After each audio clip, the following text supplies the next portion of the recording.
boa tarde. Paulo Gonet tomou posse hoje no cargo de Procurador-Geral da República. O mandato é de 2 anos, podendo ser prorrogado. A cerimônia contou com a presença de representantes dos 3 poderes. Eu sou Carlos Eduardo Cunha e a posse é um dos destaques do dia. Vamos aos demais. Plenário virtual. Supremo Tribunal Federal forma maioria para manter a resolução que ampliou os poderes do Tribunal Superior Eleitoral no combate à desinformação. Vara de Execuções Penais do Tribunal de Justiça de Mato Grosso destina mais de R$1,5 milhão para instituições públicas e beneficentes.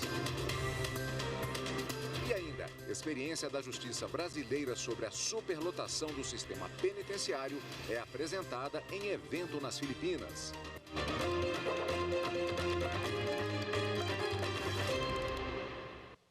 O plenário virtual do Supremo Tribunal Federal formou maioria para manter a resolução que ampliou os poderes do Tribunal Superior Eleitoral no combate à desinformação, as chamadas fake news. A reportagem é de Bruno Silveira. Até o momento, 6 dos 10 ministros votaram. Os ministros Edson Fachin, Carmen Lúcia, Dias Toffoli, Cristiano Zanin, Alexandre de Moraes e Luiz Roberto Barroso se manifestaram de forma favorável à manutenção da norma que ampliou os poderes de polícia do TSE para atuar de ofício, ou seja, sem precisar ser provocado no combate às fake news. Essa norma já havia sido validada pelo próprio STF durante as eleições no ano passado. Na ocasião, o ex-procurador-geral da República, Augusto Aras, argumentou que as regras poderiam promover censura prévia na internet e ingressou com uma ação no Supremo rejeitada pela Corte. Aras recorreu. O presidente do TSE, ministro Alexandre de Moraes, afirmou que a propagação de notícias falsas tem o objetivo de hackear a opinião pública, fere o direito fundamental a informações verdadeiras e induz o eleitor a erro. Assim, segundo Moraes, esse cenário extrapola os limites da liberdade de fala. Com a decisão, o TSE pode determinar a retirada de posts e perfis em redes sociais que repliquem conteúdos julgados falsos pela Justiça Eleitoral. O tempo dado às plataformas para cumprir as decisões será de 2 horas, com multas de R$100 a R$150 mil por hora em caso de descumprimento. O ministro André Mendonça, do Supremo Tribunal Federal, concedeu liminar para suspender a realização de novas eleições para a mesa diretora da Câmara Municipal de Belford Roxo, no Rio de Janeiro. De acordo com a decisão, caso a eleição já esteja em curso ou já tenha ocorrido, o seu resultado fica sem efeito até a decisão final do Supremo. Segundo o presidente da Câmara Municipal, Armando Rosa Penelis, a decisão da 2ª Vara Cível da cidade, que havia determinado as novas eleições, desconsiderou que, a partir das alterações na lei orgânica do município, o mandato do presidente passou de 1 para 2 anos, terminando somente em 31 de dezembro de 2024. Para o ministro André Mendonça, a realização de novas eleições e a posse de novos membros da mesa poderá abalar a estabilidade político-institucional do município. O prazo para a regulamentação da licença paternidade é destaque do podcast Supremo na Semana. As informações com Regina Souza. Participaram da conversa Alessandra Castro, editora-chefe da Rádio TV Justiça, Gisele Reis, consultora jurídica, e Mauro Burlamac, da Secretaria de Comunicação do STF. Na pauta, a aprovação pelo Senado do nome do ministro da Justiça, Flávio Dino, para ocupar a vaga da ministra aposentada Rosa Weber.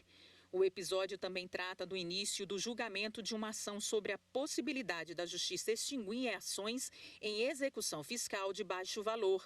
Outro assunto em debate foi o prazo dado pelo Supremo para que o Congresso defina em 18 meses o prazo da licença paternidade. Nós temos aí vários interesses, né, quando se trata da licença paternidade. O interesse da criança, né, em ter ali o contato com os pais, infância, né? Exatamente, nos primeiros dias de vida, a corresponsabilidade, né, do pai e a paternidade responsável, e também uma questão relacionada à igualdade de direitos, porque na atual conjuntura a mulher acaba ficando muito mais sobrecarregada que o homem, né? E aí o homem fica mais numa posição de coadjuvante, não coparticipante.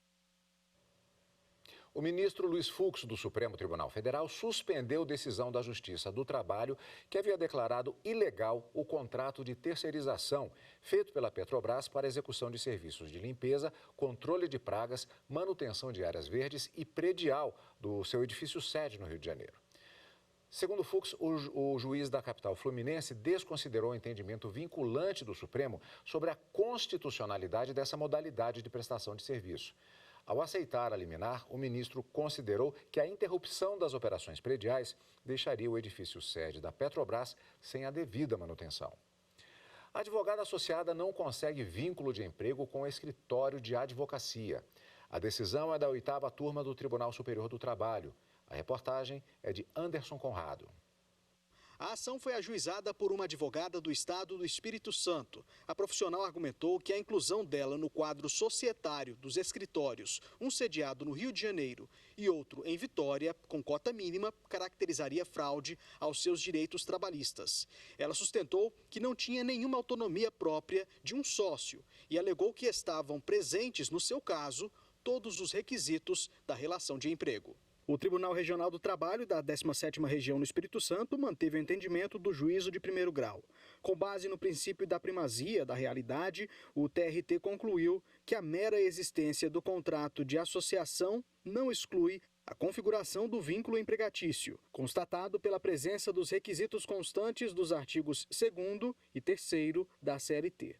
O caso chegou ao TST e foi julgado pela 8ª turma. Ao analisar o recurso do escritório de advocacia, o relator ministro Sérgio Martins ressaltou que a contratação de advogados sob o regime de associação é lícita e está de acordo com a jurisprudência do Supremo Tribunal Federal.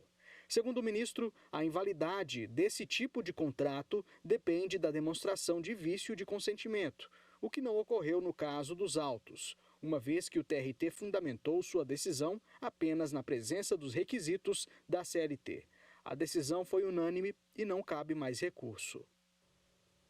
A seguir, experiência da Justiça brasileira sobre a superlotação do sistema penitenciário é apresentada em evento nas Filipinas. As informações em instantes.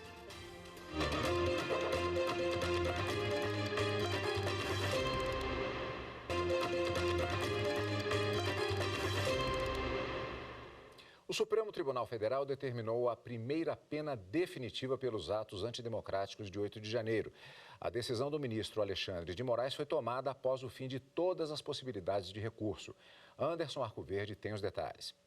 O ministro determinou o cumprimento da pena imposta pela corte a Matheus Lima de Carvalho Lázaro. Ele foi julgado no dia 14 de setembro em sessão presencial pelo plenário do STF e condenado pelos crimes de associação criminosa armada, abolição violenta do Estado Democrático de Direito, tentativa de golpe de Estado, dano qualificado pela violência e grave ameaça contra patrimônio da União e deterioração de patrimônio tombado. Matheus de Carvalho Lázaro participou da invasão ao Congresso Nacional. Ele tinha um canivete quando foi preso e tentou fugir da polícia. Os policiais também encontraram no celular dele mensagens em que dizia que era necessário quebrar tudo, fazer uma guerra e tomar o poder. A pena definitiva foi de 17 anos de prisão, 15 anos e 6 meses em regime fechado e 1 ano e 6 meses em regime aberto. O tempo que ele passou em prisão preventiva será abatido da pena total. A superlotação prisional causa problemas como a violação dos direitos humanos e a dificuldade de separação de presos que participam de organizações criminosas. Nas Filipinas, uma conferência debateu soluções para enfrentar os desafios no sistema penal e contou com a participação do Conselho Nacional de Justiça. Amanda Mustafa traz as informações. Com o tema Descongestionar e Integrar, uma conferência para destravar soluções para a superlotação prisional. A Conferência Nacional das Filipinas abordou o problema do país, que tem 70% das prisões superlotadas. O evento, promovido pelo Sistema de Justiça Filipino, reuniu governos, agências e organizações. Representando o Brasil, o juiz auxiliar do Conselho Nacional de Justiça, Gabriel Matos, apresentou em inglês a experiência brasileira para enfrentar a superlotação no sistema prisional. Segundo dados da Secretaria Nacional de Políticas Penais, o Brasil possui cerca de 644 mil pessoas custodiadas em celas físicas e mais de 190 mil pessoas em prisão domiciliar. Os dados são do primeiro semestre deste ano e mostram que houve aumento na quantidade de réus em monitoração eletrônica do ano passado para cá. Em dezembro de 2022, eram mais de 91 mil e em junho deste ano já são quase 93 mil pessoas. Para falar da situação dos presídios brasileiros, eu recebo aqui nos estúdios da TV Justiça o juiz auxiliar da presidência do Conselho Nacional de Justiça, Gabriel Matos, a quem, antes de mais nada, eu dou a boa tarde e as boas-vindas aqui aos estúdios da TV Justiça. Boa tarde, Cadu. Obrigado pelas boas-vindas. Estamos à disposição. É uma situação relativa aos presídios brasileiros que normalmente, por óbvio, ela é apontada com uma negatividade, é algo a ser solucionado. Esses anos, passando por diversos períodos, inclusive da pandemia, houve lições que, pelo visto, foram aprendidas, pois há medidas que estão sendo tomadas pelo Conselho Nacional de Justiça e que foram apresentadas nesse evento nas Filipinas. Sim, Cadu. Esse evento foi uma importante oportunidade para o Brasil, o CNJ, mostrar a experiência nacional para um outro país, né, que precisa de ajuda e que tem situação, em certos termos, parecida com a nossa. Qual é o problema fulcral? A superlotação. Né? E nós temos aí uma experiência exitosa que eu apresentei lá, que iniciou desde a criação, implantação do CNJ em 2009, a implantação do CNJ em 2005, a implantação do DMF dentro do CNJ em 2009 e de lá para cá uma série de medidas tomadas pelo CNJ e também pelo Supremo Tribunal Federal, decisões que impactaram fortemente no sistema prisional. Então, é essa experiência que nós buscamos levar lá para que eles possam aproveitar alguma coisa dentro das particularidades que eles têm. Um ponto específico que chama a atenção é com relação às audiências de custódia. Isso chamou particularmente a atenção. Sim, nós temos uma população prisional aí de 650 mil presos, mais ou menos, e número de vagas de 40 mil. Lá nas Filipinas, nós somos hoje o terceiro país que mais encarcera no mundo, só atrás dos Estados Unidos e da China. Lá eles têm um problema parecido, porque eles estão em 11º no ranking mundial de encarcerados, mas eles estão atrás de medidas que possam mitigar isso. E uma dessas medidas, e que tem se mostrado exitosa, é a audiência de custódia enquanto um filtro para a entrada de pessoas no sistema. Filtro esse que possibilita que rapidamente, e não no aguardo de 6 meses a 1 ano, como acontece lá, a pessoa, após ser presa, passa por um juiz, tanto para avaliar a eventual situação de tortura, etc., mas não é só isso, para que o juiz verifique a possibilidade de aplicar uma medida cautelar diversa da prisão. E verifique também a legalidade desse flagrante. Então, no Brasil, nós mudamos a lógica e todo juiz hoje é obrigado, numa audiência de custódia, a justificar o porquê não está aplicando uma medida cautelar. Antes não era assim, com a alteração do Código de Processo Penal, após a implantação da audiência de custódia pelo CNJ, isso vem sendo feito e tem causado um grande impacto. Outro ponto que foi abordado, que também chamou a atenção, é um programa chamado Fazendo Justiça. Do que é que se trata? Sim, o programa Fazendo Justiça é o grande programa do CNJ em cooperação internacional com o PNUD na área prisional. Então, é um programa que já vem desde antes, o chamado Programa Justiça Presente, e que tem uma série de medidas tomadas desde a porta de entrada do sistema prisional, ou seja, tentar alternativas que possam evitar uma prisão preventiva ou provisória, às vezes desnecessária, ou um flagrante que tem que ser relaxado, medidas para melhorar a situação interna na prisão, saúde, escolaridade, trabalho dentro da prisão, leitura e medidas na saída, para que se dê maior oportunidade para os egressos. E aí vem desde regularização da documentação dessas pessoas até o escritório social chamado, que está sendo implantado em vários municípios, que dá um apoio para que essa pessoa seja reintegrada no mercado de trabalho e isso evite a reincidência criminal. Uma das vantagens de eventos como esse é a possibilidade de troca de informações e de ideias. Houve aprendizado também com relação à realidade, não só das Filipinas, mas, por exemplo, também com a do México, pois houve painéis também relacionados à situação mexicana. Sim, o UNODC, junto com o sistema lá das Filipinas, convidou não só o Brasil, mas também o México, e tinha ali um juiz também fazendo exposição. E nós temos realidades parecidas no que se refere à superlotação. E essa foi uma oportunidade não só para nós passarmos experiência, mas também recebermos. Então, tivemos a oportunidade de visitar, por exemplo, 2 presídios lá no México, lá nas Filipinas, um com cerca de 5.000 presos no centro de Manila e outro com cerca de 30.000 presos. É como se fosse uma pequena cidade no Brasil. Nós não temos isso aqui, felizmente, porque é muito difícil gerenciar. Só que lá a problemática é outra. Lá eles têm uma política de drogas bem severa, a ponto de condenar em prisão perpétua alguém por uso de droga, por exemplo, meio grama, pego com meio grama de droga. Então, é uma política severa, mas que eles estão preocupados porque está levando a superpopulação prisional. A superpopulação, ou seja, a colocação de mais gente do que a capacidade, gera uma convivência prejudicial dentro dos presídios e isso nós temos visto, tem impulsionado a criação de organizações criminosas. No início, talvez, por força de união dos próprios presos para poderem reivindicar coisas, mas se espraiando para fora dos presídios, como nós sabemos. Lá nas Filipinas, eles também têm organizações que eles chamam de gangues, mas que, em tese, são co-administradoras do presídio e fazem algumas benfeitorias dentro do presídio com anuência do sistema, mas ainda não tem esse poderio que nós vemos fora do presídio, mas eles estão muito preocupados que aquilo possa virar o que nós temos. Então, eu acho que o nosso grande inimigo é a superpopulação. Sem a superpopulação carcerária, nós não temos dificuldades dentro do sistema e essa união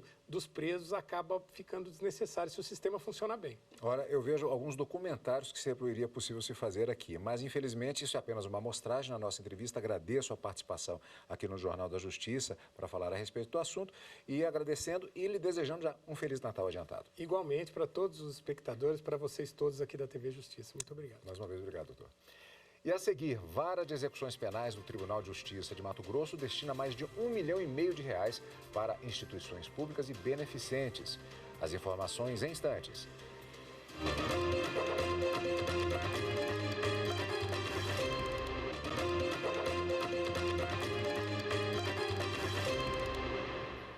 Tomou posse hoje em Brasília o novo Procurador-Geral da República, Paulo Gonet.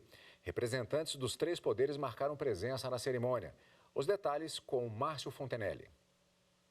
O termo de posse foi assinado no auditório principal da Procuradoria-Geral da República em Brasília.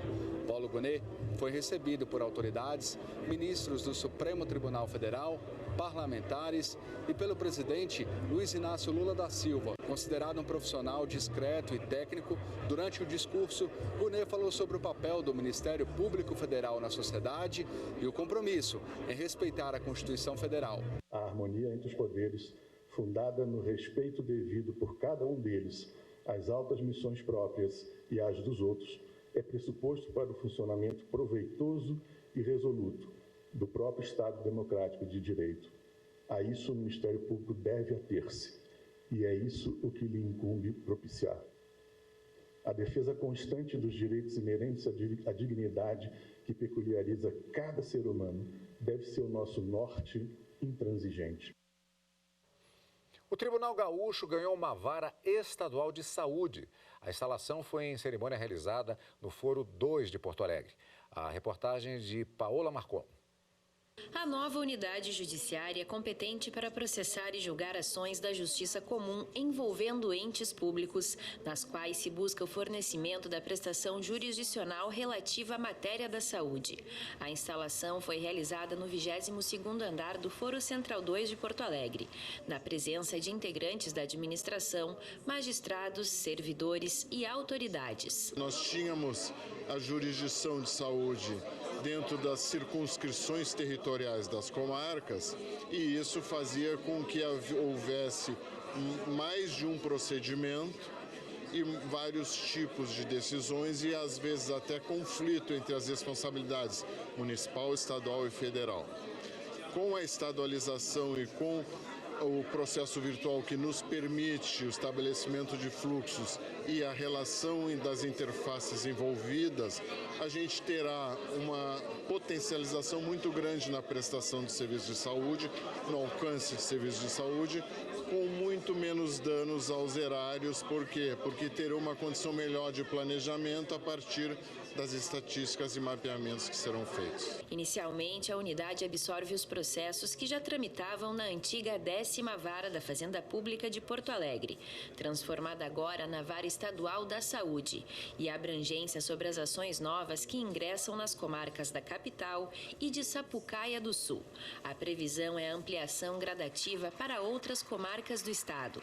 Com a mudança nas unidades, os processos da área ambiental estão sendo transferidos para a 20ª Vara da Fazenda Pública da capital. A concentração de toda essa estrutura numa unidade vai possibilitar a padronização, a uniformização, para que, como foi referido há pouco, nenhuma questão de saúde não seja resolvida por falta de celeridade. Essa era uma das varas mais importantes que nós estávamos trabalhando já há alguns meses. Foi fruto exatamente dessa aproximação do Poder Judiciário com a cidadania, em especial com os prefeitos municipais que nos colocavam as dificuldades da judicialização da saúde. Então, nós conseguimos, hoje, entregar à comunidade de Porto Alegre, Sapucaia do Sul e em seguida para todo o estado, mais uma vara de extrema importância, onde nós vamos estabelecer fluxos de tramitação, que é uma vara da saúde, que é algo tão sensível para a população. A Vara de Execuções Penais do Tribunal de Justiça de Mato Grosso destinou mais de R$1,5 milhão para instituições públicas e beneficentes. As informações com Fernanda Fernandes.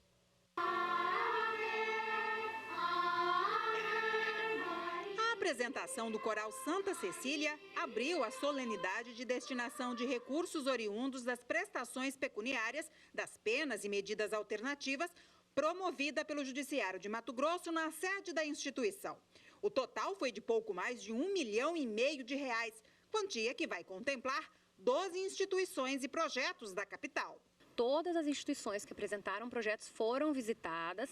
Então, após a análise documental, foi feita uma visita em loco, se a instituição existe, se ela atende aos requisitos do edital, se ela está desenvolvendo aos fins que ela se propõe. E a partir daí foi contemplado. A partir do momento que foi contemplado e recebeu a verba, a gente entra para a fase de prestação de contas. Então, que é feito dentro do mesmo processo, todo o acompanhamento da destinação dessa verba do qual elas receberam. As prestações pecuniárias são transações em que os réus primários, com bons antecedentes e autores de crimes de menor potencial ofensivo, são condenados a pagar uma quantia em dinheiro em substituição à privação de liberdade. Mas mais do que cumprir o que determinam as resoluções vigentes, a ação tem finalidade social e humanitária. Isso porque prestar esse apoio financeiro é, em muitos casos, fundamental para a manutenção e fortalecimento das entidades selecionadas. O Judiciário tem essa possibilidade através da arrecadação de recursos provenientes de multas e de acordos de não persecução penal. E hoje é um grande dia para nós contemplarmos essas entidades, propiciando para eles um fôlego, vamos dizer assim, nas suas atividades, nas suas obrigações que eles têm para com a própria sociedade. A Neuza, representante de uma associação terapêutica, e a Sheila, assistente social da AACC, confirmam o quanto o dinheiro veio em boa hora. Vamos reformar a cozinha, né? Deixar ela bem ampliada, bem bonita, que é um trabalho belíssimo que a gente faz lá. E a gente realmente quer que tudo seja muito organizado, sabe? Realmente vai fazer a diferença para nós naquele estabelecimento. Essa verba para a classe hospitalar é para manter a compra de material didático, para pagamento de um professor, tá? E manter a estrutura da sala mesmo lá na ACC. E o segundo projeto, que é o Acolher, é a manutenção da casa. Então a gente vai comprar colchões hospitalares, travesseiros hospitalares, ar-condicionado, máquinas de lavar. A sessão plenária de encerramento do ano judiciário do Tribunal Superior Eleitoral está marcada para esta terça-feira, às 10 horas da manhã. Não há julgamentos previstos na pauta. E o presidente do TSE, ministro Alexandre de Moraes, vai apresentar um balanço dos julgamentos e das atividades do tribunal durante o ano de 2023. A sessão vai ser transmitida ao vivo pela Rádio e TV Justiça e também pelo canal da Justiça Eleitoral no YouTube. Já a sessão plenária de encerramento do ano judiciário do Supremo Tribunal Federal será também amanhã, só que às 11 da manhã, com transmissão ao vivo pela Rádio e TV Justiça e também pelo canal do STF no YouTube. O recesso do Poder Judiciário começa na quarta-feira. E o Jornal da Justiça fica por aqui. Obrigado pela companhia, uma ótima tarde e uma excelente semana para todos nós. Tchau!